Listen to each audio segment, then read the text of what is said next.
Hare Krishna. Om Jnanatimirandasya Jnananjana Shalakaya Chakshurunmilitam Yena Tasmai Shri Gurave Namaha.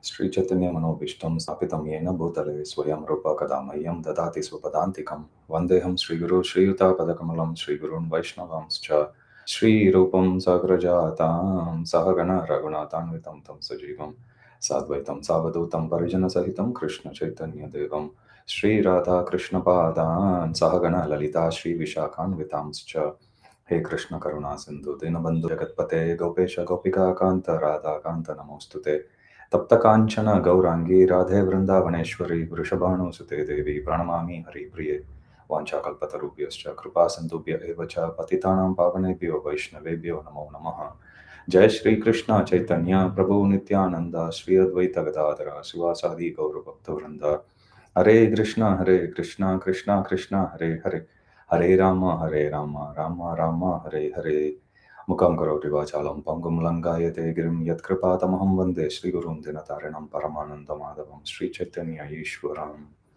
Hare Om Tat Sat Shri Shri Radha Gopinath Bhagwan Ki Jai Shri Jagannath Baladev Subhadra Maharani Ki Jai Shri Shri Gauranitai Ki Jai Jagat Guru Srila Prabhupada Ki Jai Grantaraj Srimad Bhagavatam Ki Jai Samaveda Gaur Bhakta Vrinda Ki Jai Jai Nitai Gaur Premanande Hari Hari Bol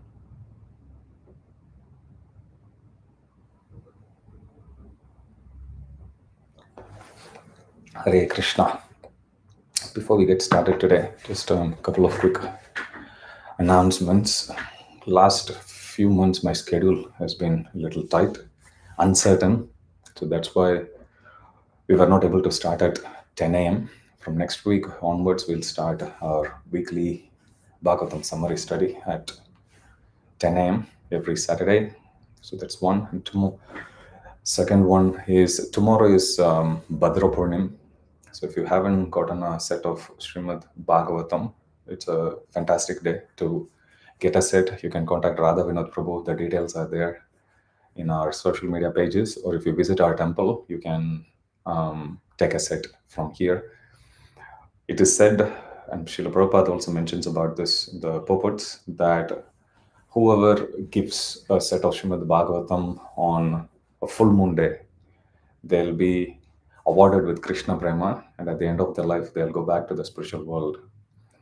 It's one thing to think about our future, but it's a most important thing in all of this is that we please Krishna by reading, hearing, and distributing Srimad Bhagavatam.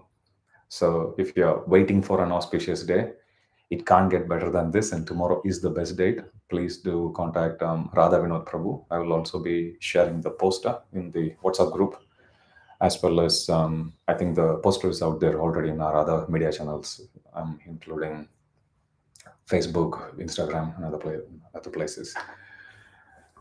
So let's get started. This is Canto 2, Chapter 2. Just a recap about what we saw last week. We were discussing about how when Shukadeva Goswami came to that assembly, he could see people, or amongst the 80,000 sages, not everyone is pure devotee. And there were sages coming from different background. Some were Bhakta Mishra yogis, some are pure yogis, some come from Karmakanda background, and of course there are pure devotees as well. So Shukadeva Goswami first addressed those who are taking up to this path of Hatha Yoga. And we saw how there are two categories of yogis. One is those who are advanced, for whom direct meditation on the different features and the limbs of Paramatma is recommended. But there are those who are not pure at heart yet. And for them, as a first step, in fact, that's how the chapter was titled, The First Step in God Realization. So for those yogis who still have material desires, who are still impure at their heart, they were recommended to meditate on the different limbs of Virat Rupa. And we saw how the different limbs of Virat Rupa were compared to the different aspects of this universe. And we also saw that this Virat Rupa is not a real form of the Lord, so to speak. Rather, it is a way how the yogis were encouraged to imagine how each of these different aspects of universe, like the trees, mountains, the rivers, the sun, moon, they represent the different bodily parts of the Virat Rupa, like hands and legs. They are like the two hands are the upper planetary system, so on and so forth. We saw how the sun, it represents the two eyes. The rivers represent the veins, so on and so forth. So once a yogi, after meditating on this Virat Rupa form, then they may get purified or may not get purified fully. When they come to that stage of purification, then they can advance to the next stage wherein they can meditate on the Paramatma form of the Lord. And we'll see the different features of Paramatma in today's session. And those who, despite having meditated on the Virat Rupa, they still have material desires. For them, there is another path of yoga that is recommended, a process of gradual liberation. It's known as Krama Mukti. We will be seeing that as well today. So, the second chapter of the second canto is titled The Lord in the Heart. After narrating the different features of Virat Rupa, naturally one question that will come, which Shukadeva Goswami could sense, all these different descriptions of Virat Rupa that is given, has there been any success stories of yogis who have meditated on these different features and attained success? The answer is yes. And Shukadeva Goswami, he starts this chapter by citing that example. And the example is none other than Lord Brahma himself.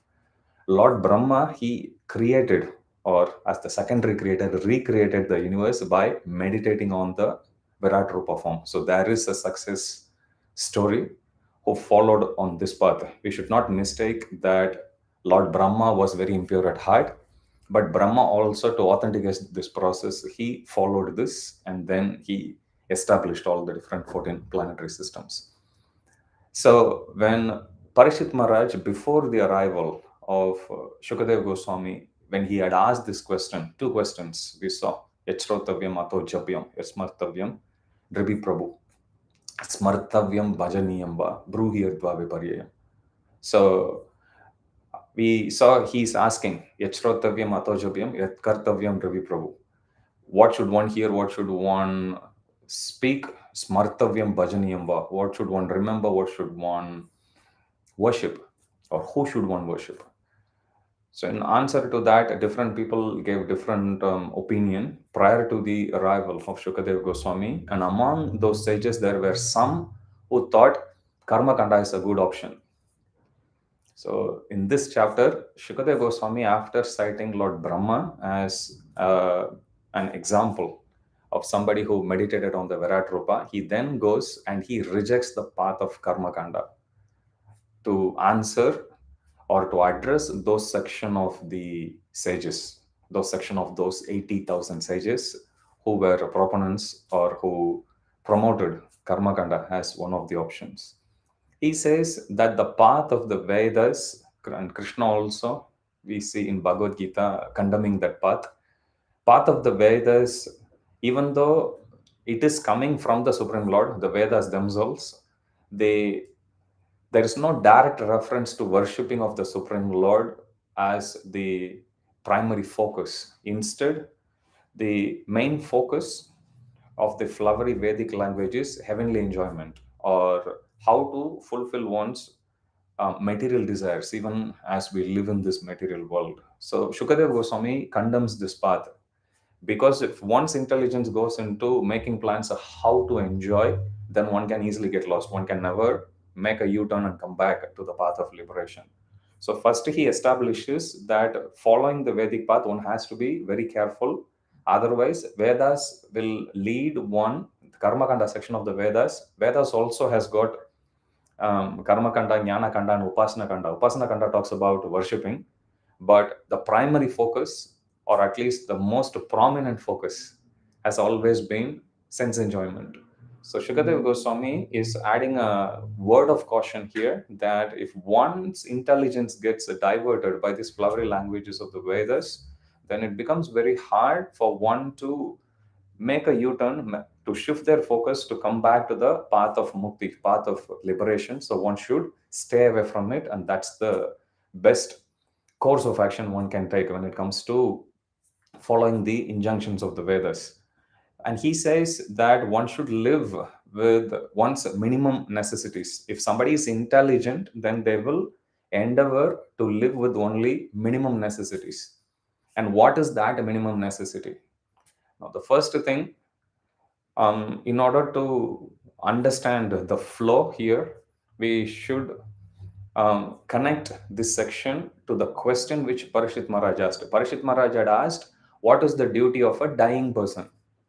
So some section of the sages, they were thinking, anyway, the person is going to die. The easiest thing which they can do is if they follow the karma kanda process, then they'll immediately get swarga. So that is the most smartest thing to do in their opinion.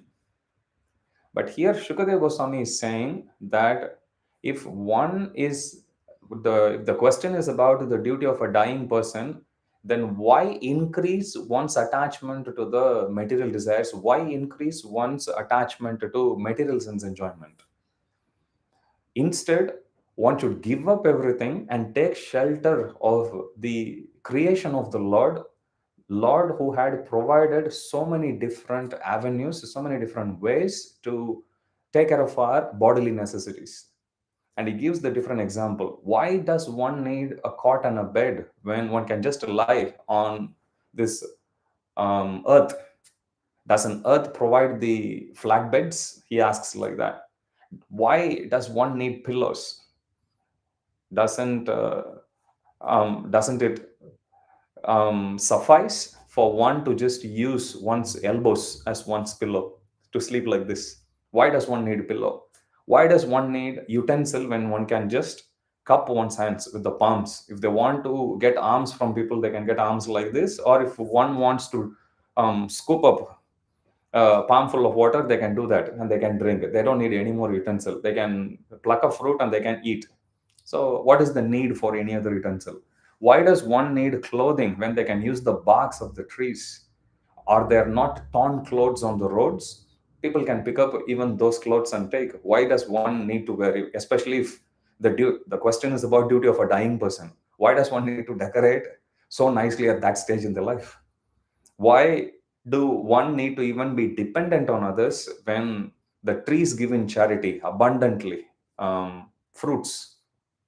Why does one need to go here and there? Does the river no longer give any water? Has all the rivers dried up? He's asking like that. Why does one need to construct all big, nice homes? Are in the mountains not providing the caves anymore? Can't one live in the caves of the mountain? Why does one be always in anxiety? Doesn't the Supreme Lord protect the surrendered anymore?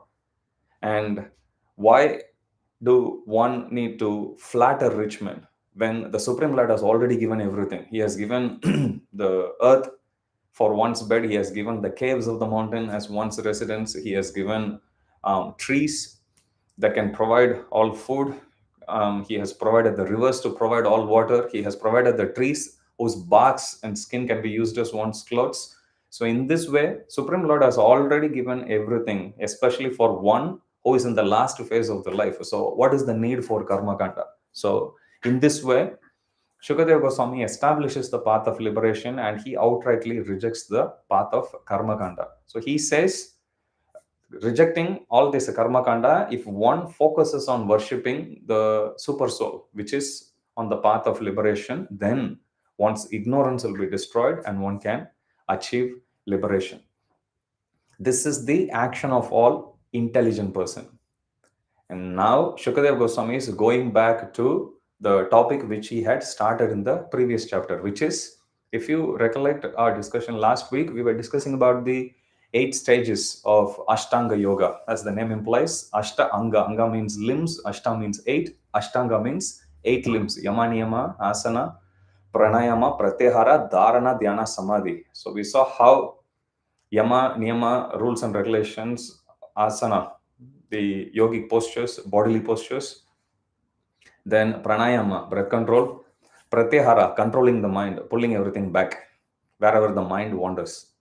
So after these 5 stages, one is then coming to the stage of dharana, which is when one meditates. Now the question comes, what is one going to meditate? That object of meditation is known as dharana ashraya. Ashraya means shelter. Dharana means the object of meditation. So the dharana ashraya means the shelter of dharana, meaning the object of meditation. So when in that dharana ashraya, that's when we discussed, depending on the level of advancement of the yogi, that dharana ashraya would be either super soul directly or virat rupa. For an advanced yogi, they can meditate on super soul directly, but somebody who is still having material desires, they would worship or they would meditate on the different limbs or the features of virat rupa. So after, let us say, if a yogi who is impure at heart had gone to this path of virat rupa meditation, and after having done that meditation, by virtue of that, one has purified one's heart, and now he or she is qualified to meditate on the super soul directly. Or somebody who's already advanced, who is pure at heart, they are also ready to meditate on the super soul directly. Now, having discussed Virat Rupa as the Dharnashraya in the previous chapter, now Shukadev Goswami is discussing about the path of the advanced yogi, or the yogi who is impure at heart, or the impure yogi having come to the path of being purified now, having done the Virat Rupa meditation. Either way, either one goes directly to super soul, or one goes through Virat Rupa, purifies, and then comes to super soul. So now he is going to discuss about the different features of the meditation of Paramatma. So that's what he is discussing in verse 8 to 12. This super soul or Paramatma, Ishvara Sarvabhutanam Hriddeshe. Hriddeshe. Hridda means heart. Hriddesha means the region of the heart. This super soul, he resides in the heart of the living entities. So that's his location. That's his residence. He measures, before we saw Dashangulam in Purusha Shukta prayers, it is said that the height of the super soul is Dasha Angula, 10 angulas. Whereas here, Pradesha Matram, Prabhupada says roughly it is about 8 inches. And if you take the distance, the Prabhupada writes in the purport, if you take the distance between the tip of the thumb and the ring finger, so that this is the size of Paramatma, roughly. So Pradesha Matram, his size is given as 8 inches, and he carries 4 things in his hand: Shanka, Chakra, Kada, Padma. Ganja or Kanja. Kanja means lotus. Ratanga, which is the Sudarshana Chakra. Shanka, conch, and Gada, club. Prabhupada writes in the purport that normally these are the 4 symbols of Vishnu. But when you take Krishna, Krishna carries only one weapon. And Prabhupada says that's why he is known as Chakri. He always carries Sudarshana Chakra only. He doesn't carry all the other 4 because Krishna manifests only 2 hands. Krishna's primary weapon is Sudarshana Chakra. So some places, Prabhupada says Krishna is addressed by the name Chakri, one who is holding the Chakra weapon or Sudarshana Chakra. But here we are talking about Paramatma, Chaturbhuja form. So he is carrying Shanka, Chakra, Kada, Padma, or Ganja, Ratanga, Shanka, Gada. His mouth is expressing happiness. In the beginning, or rather towards the end of the 9th canto, before Krishna Lila actually starts, Shukadev Goswami gives a series of few verses introducing about the Supreme Lord Krishna. He says about why Krishna performs the different pastimes, what is the purpose for Krishna acting in a certain way, and he also gives a gist of different Krishna Lila. One of the verses in that series describes about the different features of the Lord. Yasyananam makara kundala charu karna brajat kapola subhagam savilasa hasam nityotsavam na tatrupur drishibir pibantyo naryo narashta mudita kupita nimeschaha. Yasyananam makara kundala. Supreme Lord's face is very, very beautiful, and it is beautified especially Charu Karna by his beautiful ears, which is decorated by Charu Karna Yasyananam Makara Kundala. His face is beautified by these ears, which is decorated with shark-shaped earrings. Brajat Kapola Subhagam. Kapola means the forehead. Krishna has a nice broad forehead, which is very beautiful and shining. Brajat Kapola Subhagam Savilasahasam. And Krishna is smiling. Savilasahasam means that smile of a person who is enjoying. I always give example of, if you take a kid, small kid who is about to cut the birthday cake, everyone is surrounding, and the little kid is the cynosure of everyone's eyes. And at that point, the kid looks around and he thinks, I'm the center of the universe. You know, that enjoying smile the child has, Krishna has that all the time because Krishna is the center of, or the focal point of everyone's attention all the time. Brajat Kapola Subhagam Savilasahasam. So he's like having that enjoying smile. Nityotsavam na tatribir drishibir pubantyo. When somebody looks at the face of Krishna, Nitya Utsava, this is an eternal festival. You never feel satiated looking at Krishna. There is another verse also that comes in 12th canto of Srimad Bhagavatam. Tadeva ramyam ruchiram navam navam tadeva shashvan manaso mahotsavam tadeva shokar navasoshanam rinam yaduttama shloka yashonu giyate tadeva ramyam ruchiram navam navam. Whatever Krishna has actually spoken, whenever you take darshan of Krishna, it is increasing newer and newer. Ruchiram navam navam. It is giving us newer and newer fresh taste. Tadeva shashvan manaso mahotsavam. Shashvan means permanent. Ajo nitya shashvatoyam purano. Krishna says about the soul, qualities of the soul. In Bhagavad Gita, second chapter, we see Ajo, Nitya, unborn, Nitya, always eternal. Ajo, Nitya, Shashvata, permanent. So, Tadeva Shashvan Manaso Mahotsavam. Krishna's face is an eternal festival. For who? For our mind. Manaso Mahotsavam. That's what it means. Tadeva Shashvan. His beautiful face is Tadeva Shashvan, permanently Manaso Mahotsavam. Krishna's face is a permanent festival for our mind. That's what it means. Tadeva Shokar Navasoshanam Rinam. That beauty of Krishna, that beautiful form of Krishna is drying up our ocean of Shoka, Moha, Bhaya, lamentation, everything. Tadeva Shoka Arnava. Shoka means lamentation, Arnava means ocean. Shokarnava Soshanam Rinam. Yad Uttama Shloka Yashon Giyate. Yad Uttama Shloka. That Supreme Lord, Yashon Giyate. We should keep on singing the glories of that Uttama Shloka. Yasyan, going back to the other verse, Yasyananam Makara Kundala Charu Karna, Brajat Kapola Subhagam Savilasahasam, Nityotsavam. Krishna, when you come to our temple, look at the darshan of Shri Radha Gopinath, Nityotsavam. It's always in festive. You will never see Krishna very sad. Whether you decorate him with like beautiful big garlands and other jewelry or come for Mangalarati darshan, Krishna is always beautiful. Brajat Kapola Subhagam Savilasahasam Nityotsavam. How is that Nitya Utsava? Nityotsavam na tatripur. One never gets satisfied. One never gets satiated. Oh, I have seen Krishna enough. No, every time it's very exciting. Recently, we all went and saw the movie Mahavatar Narsimha. We all know the story of Narsimhadev. We all know the story of Prahlad Maharaj. But still, because it is about Supreme Lord, when we see Ruchiram Navam Navam, we are still excited. Even though in one sense, you can say all these cartoon movies are for the kids, but no, even grown-ups, we get excited. We want to see it again and again also. We never feel bored. Little Krishna, how many times we have seen? We never feel bored.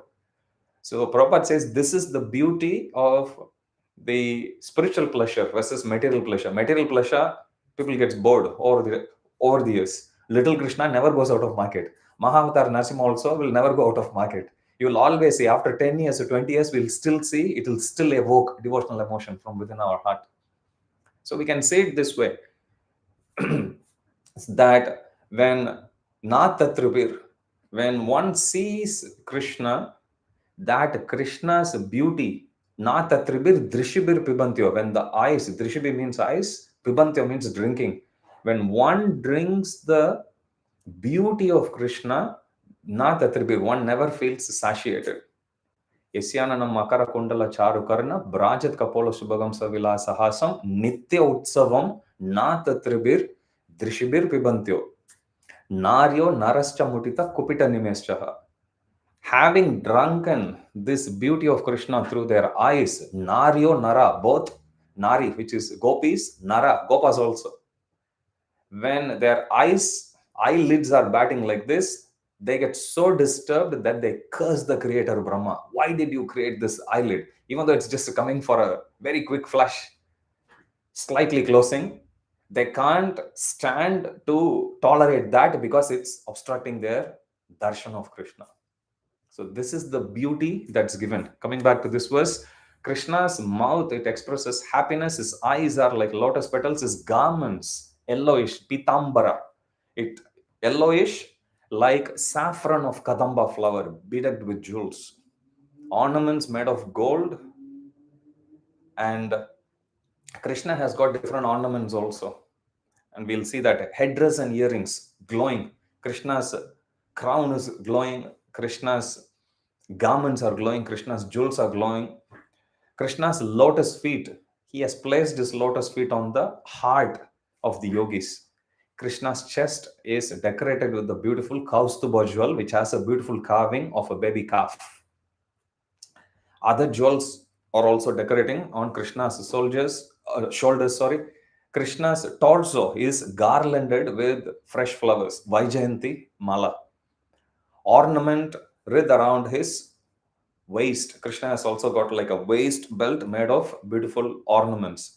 There are rings studded with valuable jewels on his fingers. Krishna has got different rings also on his fingers. Leglets, bangles, which is like anklets. Krishna has got bangles. Krishna's oiled hair is curling with a bluish tint. One of Krishna's name is Keshava. Keshava has got two meaning. One who has killed the demon, Keshi. The other meaning is one who has got this beautiful Kesha, a curly, shiny black hair with a bluish tint. So this is the description. If you look at the cover, book cover of Science of Self-Realization, you can see the description. That description is from Srimad Bhagavatam. And Krishna has got a beautiful smiling face. Prasanna vadanam dhyayet sarva vignopashantaya. Krishna is smiling. So this is the description of Paramatma, form of the Lord, which an advanced yogi will meditate on. Krishna's pastimes is smiling glances and shining eyebrows. Brumandalam Munikrite Makaradvajasya. Krishna manifested his eyebrows. Brumandalam means eyebrows. Brumandalam Munikrite Makaradvajasya. Krishna manifested his eyebrows specifically to protect all the devotees and the yogis from being tormented by sexual desire. So if one wants to get rid of one's lustful desires, if one feels very lusty at one's heart, Srila Bhaktivinoda Thakur says one should meditate on the eyebrow of the Lord. And this verse is there in Srimad Bhagavatam itself, which specifically says, Brumandalam Munikrite Makaradvaja. To conquer the sex god or Kamadeva, Krishna specifically manifested his eyebrows, meditating on which one will become immune from the onslaught and attack of Cupid. That's what it means. So after describing this beautiful super soul form, the Dharanashraya of the advanced yogi, or the Dharanashraya of a neophyte yogi, but who has come to that advanced stage having meditated on the Virat Rupa form. Now he is concluding. This is the Paramatma features, and this Paramatma form should be meditated upon one limb after the other, starting from the lotus feet, slowly going up and all the way to the beautiful face of the Lord. Srimad Bhagavatam itself is considered to be the body of the Supreme Lord, Sri Krishna. And each canto of Srimad Bhagavatam, they represent different limbs of the Lord. The first two cantos are the two legs, third and fourth are his two thighs, fifth canto is navel, sixth and seventh is the two arms, 6, 7, 8 is Lord's chest, ninth is Krishna's neck, 10th is the beautiful smiling face of the Lord, 11th is his forehead, and 12th is his crown. So in this way, when we take a darshan of the Supreme Lord, even when you come to the temple, you take darshan of Sri Radha Gopinath, it has to go all the way from the lotus feet slowly to the head. When we read Srimad Bhagavatam also, we have to go slowly. Now we are in the second lotus feet, which is the second canto.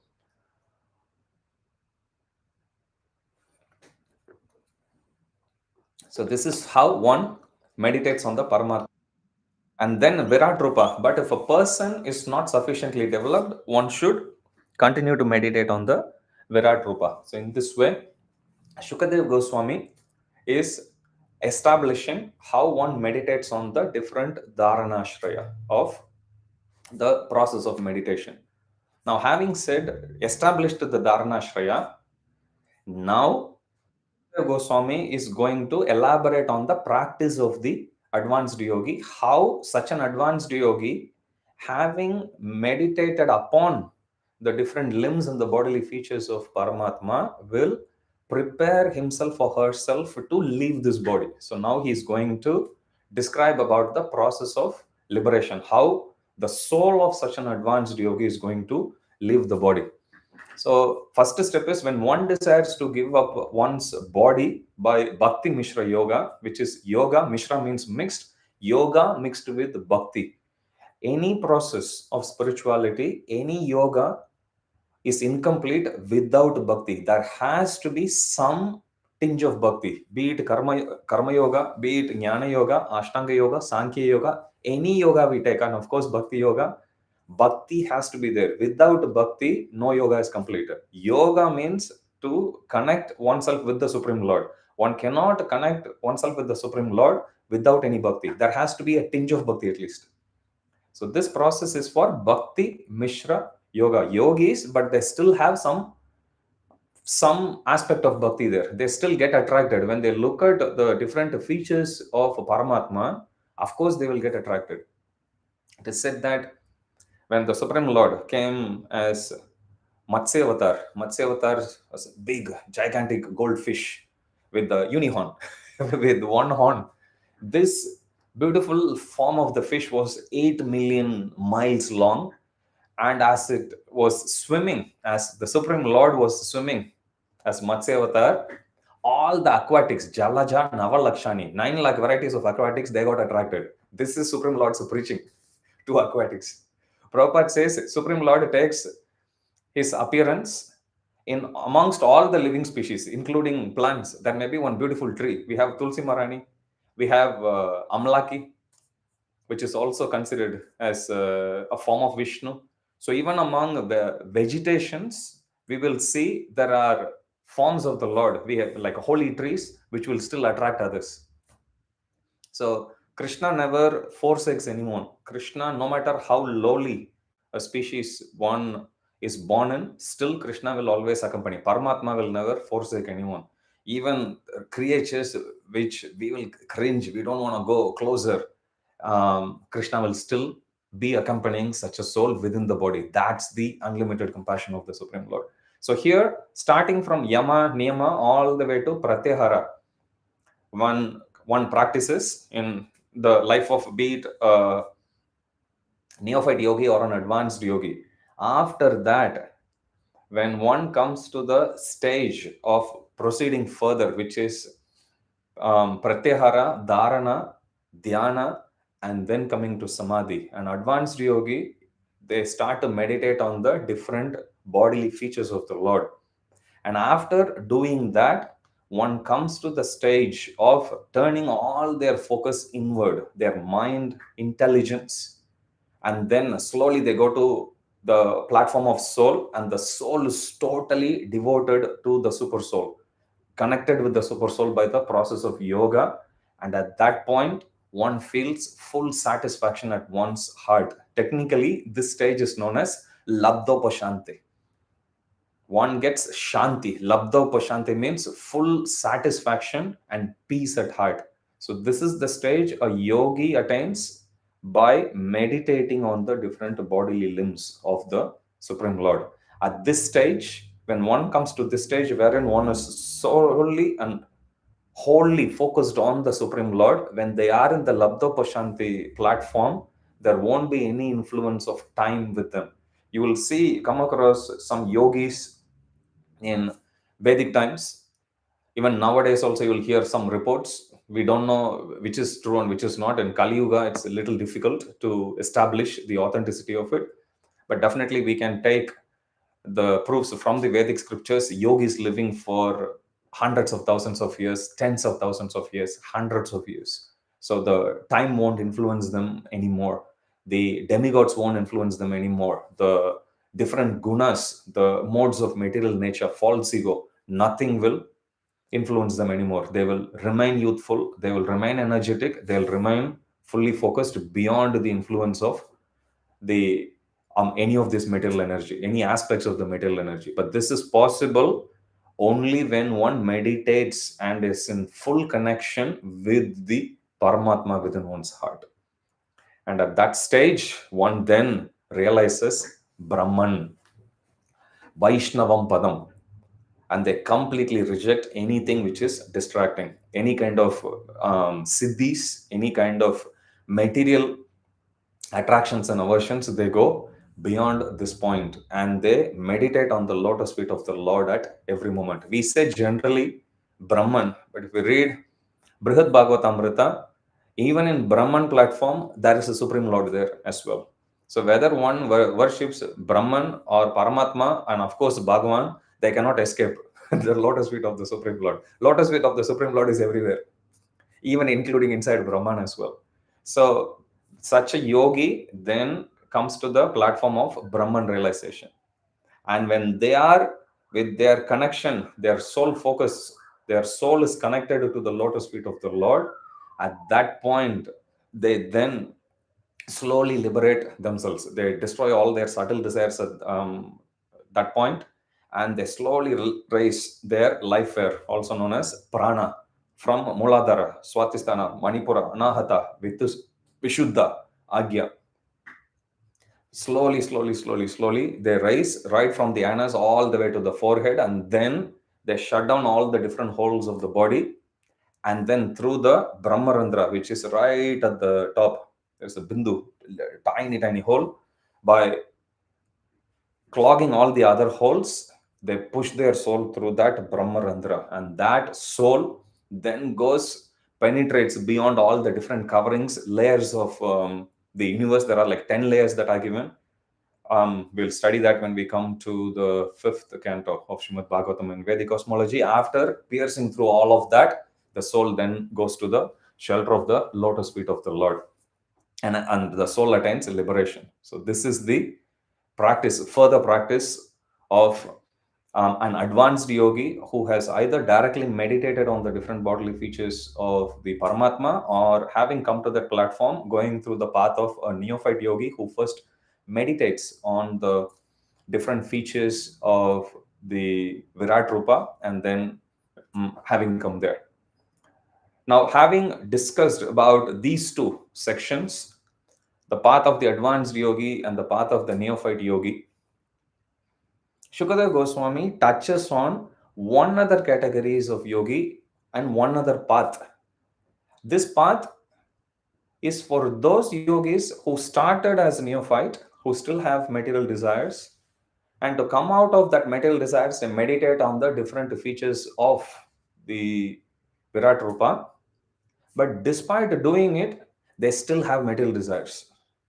For such yogis, because now they can't jump directly, they went through a roundabout path, but even that roundabout path is not helping them to attain success fully. For such people, there is a third process that's given. It is known as Krama Mukti, or gradual liberation.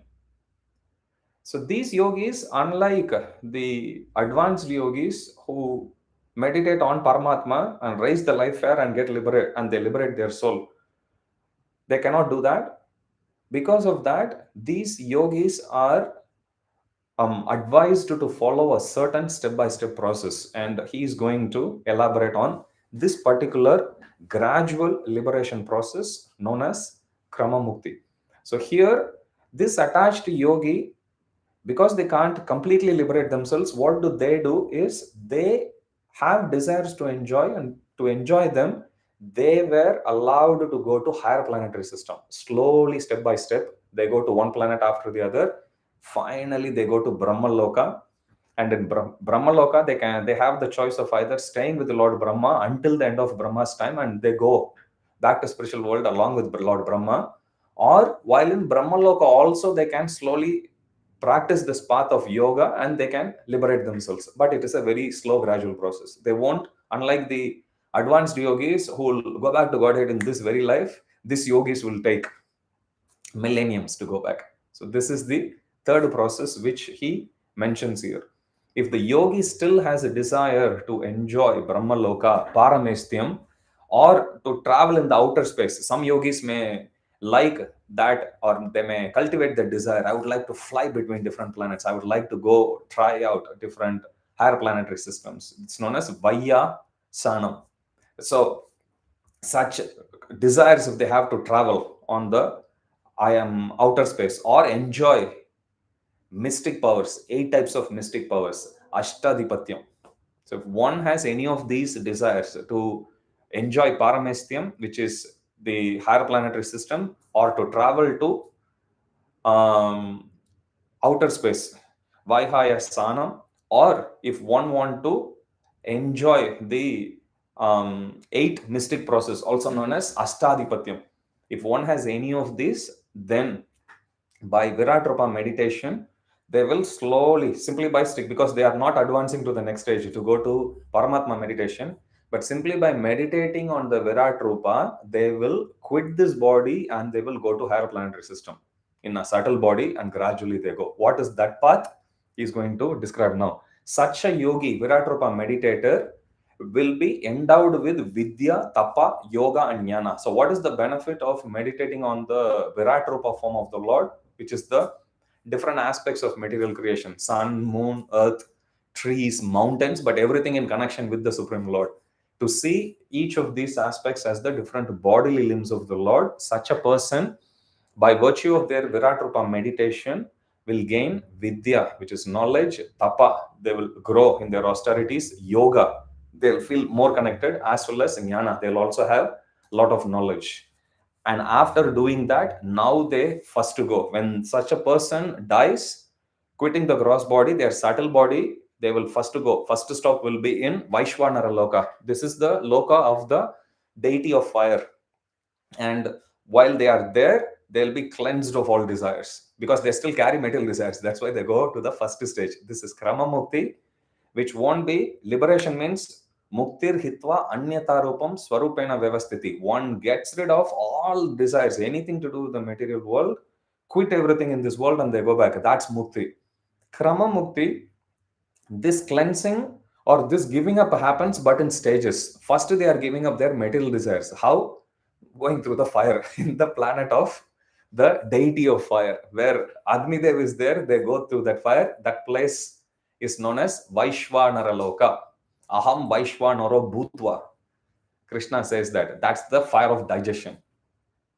So, Aham Vaishwanaro Bhutva. I am living within the body of everyone as Vaishwanara, Krishna is saying. So he goes to Vaishwanara Loka. In fire also, there are different types of fire. Agni Dev has got many sons, I think 49. So there are those many different types of fire. There is one type of fire for bushfire, one type of fire for lighting stove, one type of fire for Yagyakunda, one type of fire for burning dead bodies, usually considered inauspicious. We remove that before we do any homa. Like that, different types of fire are there. First stop for such a yogi is Vaishwanara Loka, and there they will be cleansed of all desires. From there, they then go to Shishumara constellation. Again, we will study more about Shishumara constellation in 5th canto of Srimad Bhagavatam as part of the Vedic cosmology. After going to Vaishwanara Loka, they then go to Shishumara constellation, which is considered to be the navel of Vishnu. And this is the pivot of the turning of the universe. So all the planetary systems, they turn, and there is a certain focal point, a central point, and that is considered to be the Shishumara constellation. This Shishumara is, the shape of this is like an inverted dolphin. So dolphin is also has got the spiritual roots.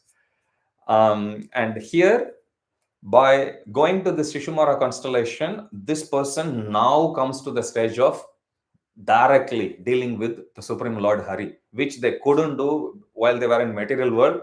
They still couldn't do when they were in Vaishwanara Loka. When they go beyond that and go to Shishumara constellation, at that stage only they come to the stage of slowly connecting with the Supreme Lord. So this is the second stop. After that, they go to one level higher, which is Maharloka. Maharloka. So we have 14 planetary systems. We are in Bhumandala, Bhur, Bhuva, Swarga, Mahar. So they go 1, 2, 3 from Earth, another 2 planets, then the third planet they go there. So that is Maharloka, and this is where great sages like Bhrigu live. Krishna speaks about Bhrigumuni, Maharishinam, Bhrihuraham, Giramashmi Ekam Aksharam, Yagyanam Japa Yagyoshmi, Stavaranam Himalaya. Among all the Maharishis, great sages, I am Bhrigu. So Bhrigu is a very, very exalted personality. He lives there. He lives for one Mahakalpa. So that's how long he lives. He goes to that planet.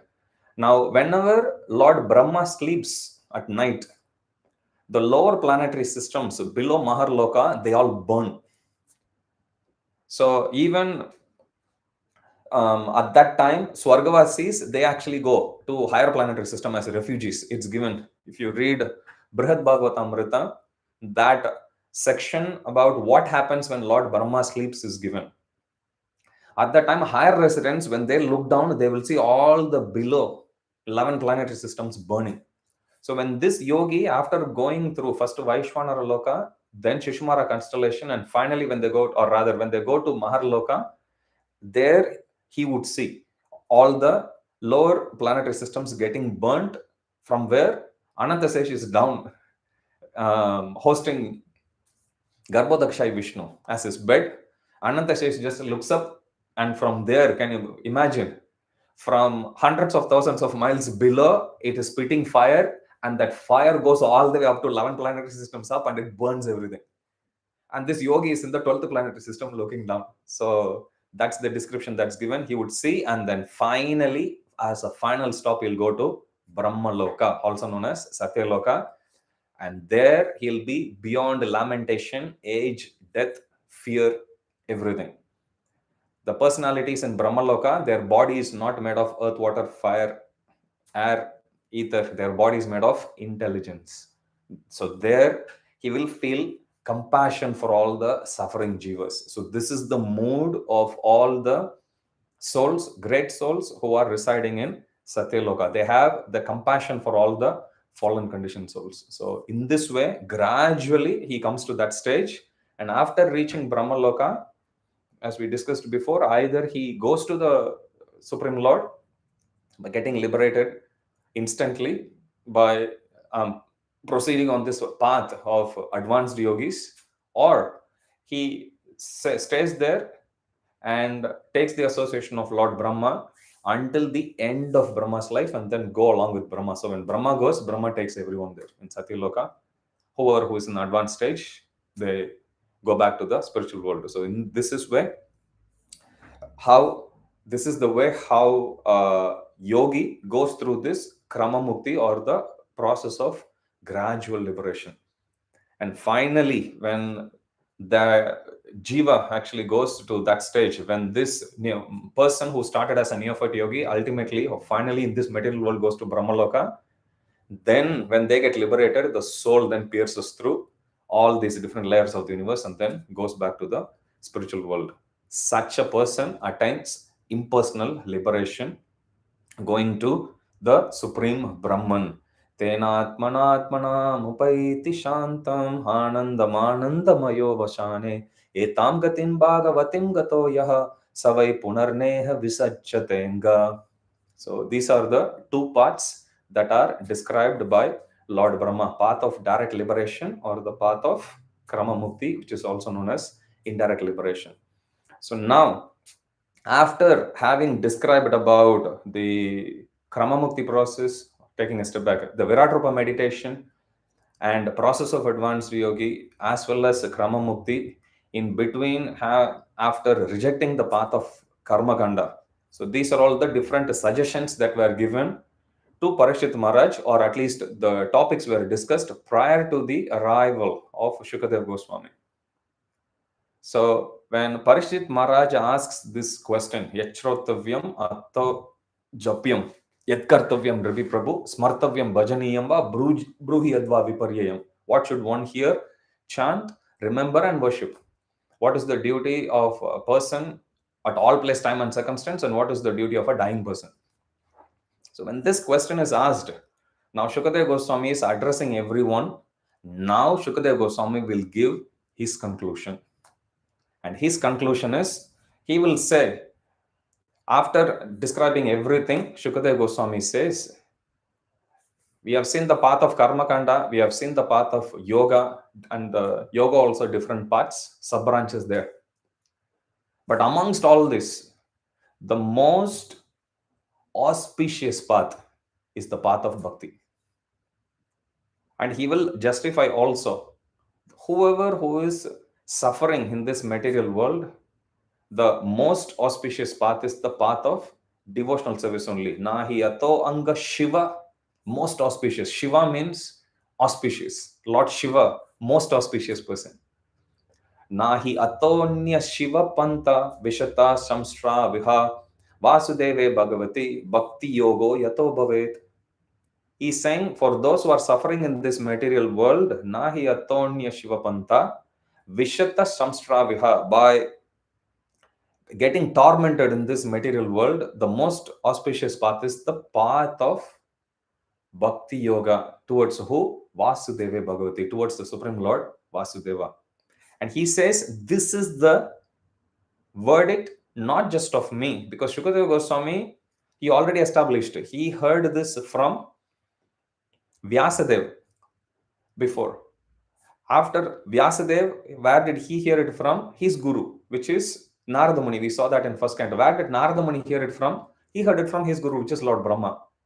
So here, after establishing the supremacy of bhakti, Shukadeva Goswami is now citing his authority, the ultimate authority, which is Lord Brahma. We all follow, in ISKCON, we follow Brahma Madhva Gaudiya Sampradaya.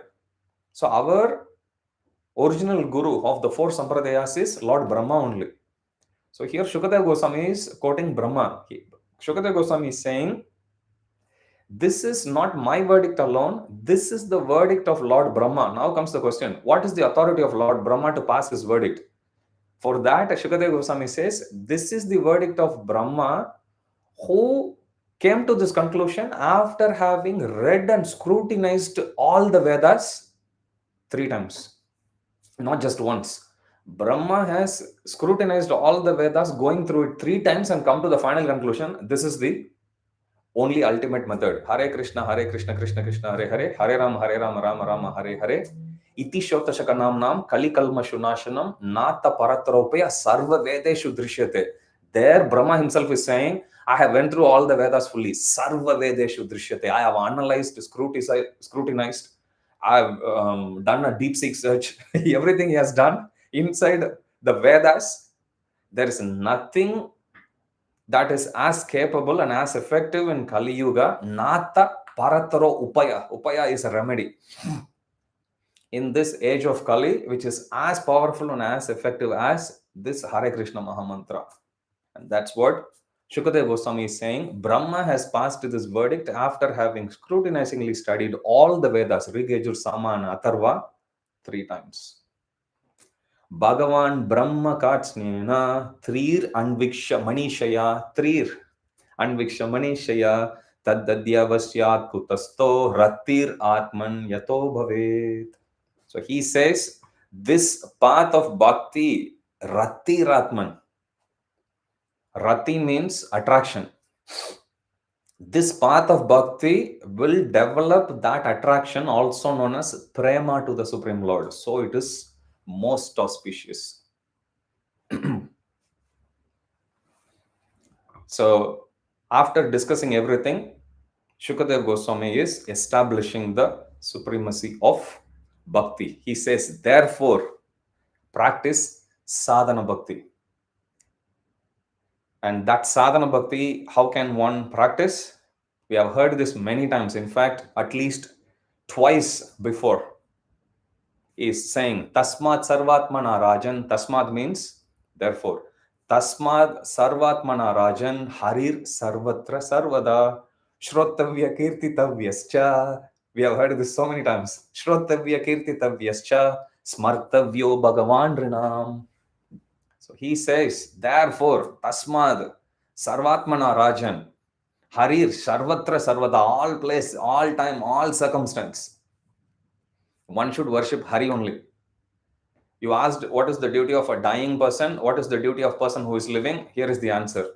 Tasmad Sarvatmana Rajan, Tasmad Sarvatmana Rajan, Harir Sarvatra Sarvada. Now, how can one worship Hari? Shrotavya Kirtitavyascha, again, hearing and chanting the name of the Supreme Lord. Shrotavya Kirtitavyascha, Smartavyo Bhagavan Rinam. We have seen this verse at least twice. First, we saw this in the first canto of Srimad Bhagavatam itself.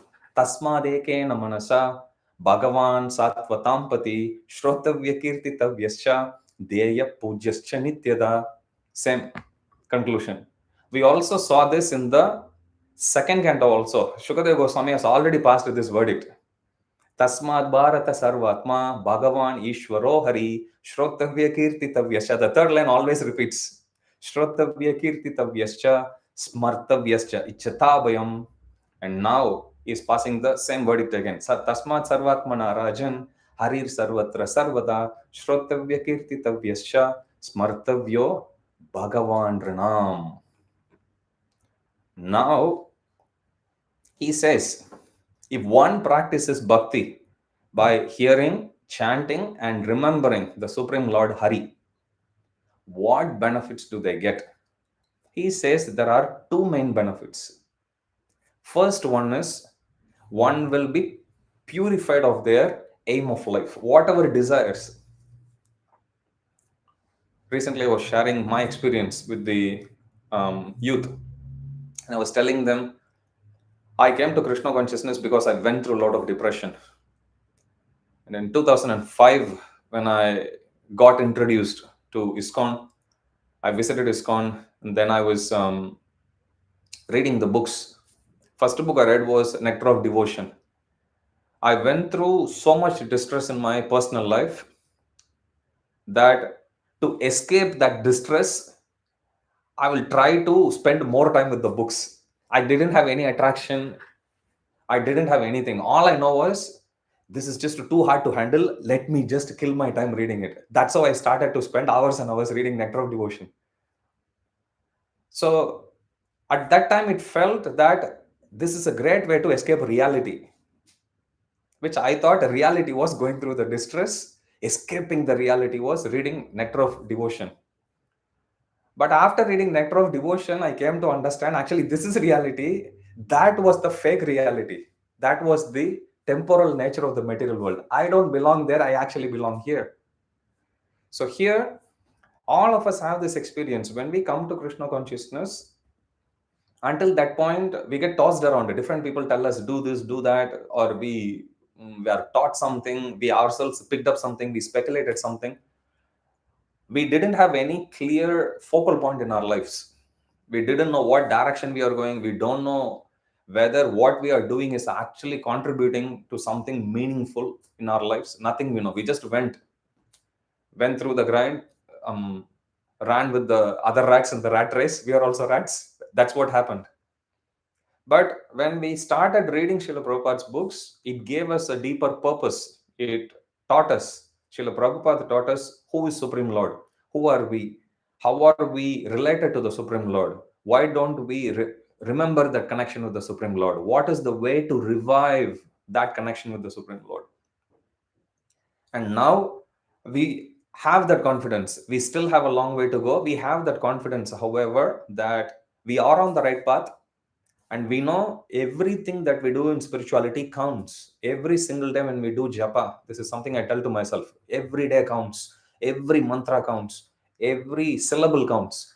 Every little service counts. Every moment of association with the devotee counts. We may not realize, but it counts. At least we should be theoretically be convinced. So two things he says: if one practices bhakti yoga to Supreme Lord Hari by hearing, chanting, and remembering. First is it purifies the polluted aim of life, which was material enjoyment. That's what we thought initially. We want to become this, we want to become that, so we'll have more money. We don't need to work anymore, and then we can enjoy. And they lived happily ever after. So this is what we thought has our aim. That got purified. There is still enjoyment. There is still no pain, but the enjoyment is with Radha Gopinath. So we get purified. So that's the first benefit. And the second benefit is, having practiced bhakti yoga, one will ultimately attain the lotus feet of the Supreme Lord. That's the second benefit. First benefit is, once polluted aim of life will get purified. And the second benefit is, one will attain to the lotus feet of the Supreme Lord ultimately. Pibanti e bhagavata atmanashratam katamritam shravana puteshu samritam punanti te vishaya vidusitashayam vrajanti tacharana sharoruhantikam.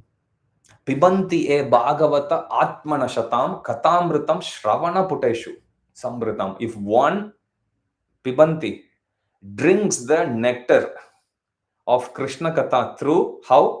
Shravana Puteshu Samritam. If one hears the Krishna Katha through the holes of one's ears, then two things happen, which is mentioned in the third line and the fourth line. Punanti te vishaya. Punanti means to be purified. Punanti te vishaya vidushitashaya. All materialistic, polluted desires within our heart will get purified. Krishna will clean all of them. And second is vrajanti. Vrajanti means one goes back. Vrajanti tacharana. Touch Supreme Lord's charana, which is lotus feet. Vrajanti tacharana saroruhantikam. Tavaivasmi na jivami tvaya vina iti vigyaya devitvam nayamam sharanantikam. This is from Vilapa Kusmanjali. Srila Raghunath Das Goswami sings this to Srimati Radharani. Tavaivasmi, I am yours, my dear Radharani. 2 times he says. Tavaivasmi, na jivami tvaya vina. There is no meaning, no purpose. There is no purpose of my existence only if I don't attain you. Tavaivasmi, I am yours, na jivami tvaya vina. Without you, there is no purpose in my existence. Iti vigyaya devitvam. Please try to understand this. A pure devotee is praying to Srimati Radharani saying, please try to understand this. Iti vigyaya devitvam nayamam charanantikam. Please try to understand this and please lead me to your lotus feet. This is this beautiful prayer of our Prayojana Acharya, Srila Raghunath Das Goswami, who worshipped Sri Radha Gopinath. So this is why the sadhana bhakti is capable of giving us. Simply hearing, chanting, and remembering the glories of the Supreme Lord. With this second chapter concludes. We'll see the third chapter next week. As we said at the beginning, we will start our weekly sessions at 10 a.m. as usual, as we used to do before. And again, a reminder, tomorrow is Bhadra Purnima, a very, very auspicious occasion. If you don't have a set of Srimad Bhagavatam, please do come to our temple and take a set. And if you do have a set of Srimad Bhagavatam, it is a wonderful opportunity for you to gift another set, introduced to someone else. If you think studying Bhagavatam, being with the Bhagavatam, just associating with Bhagavatam or giving some space for Bhagavatam in your home benefited you, do this, give that ultimate benefit to others also. As I said, Srila Prabhupada quotes this: whoever gives a set of Srimad Bhagavatam to others on Bhadra Purnima will attain the lotus feet of the Supreme Lord. Thank you all very much. Jagat Guru Srila Prabhupada ki Jai. Shri Radha Gopinath Bhagavan ki जय। श्रीमद् भागवतम की जय। समवेत गौर भक्त वृंद की जय। जय निताय गौर प्रेमानंदे हरि हरि बोल। All glories to the assembled devotees. Hare Krishna. All glories to the assembled devotees. Hare Krishna. All glories to the assembled devotees. Hare Krishna. All glories, all glories to Shri Shri Guru and Gauranga. All glories to Srila Prabhupada. Jagat Guru Srila Prabhupada ki jai. Hare Krishna.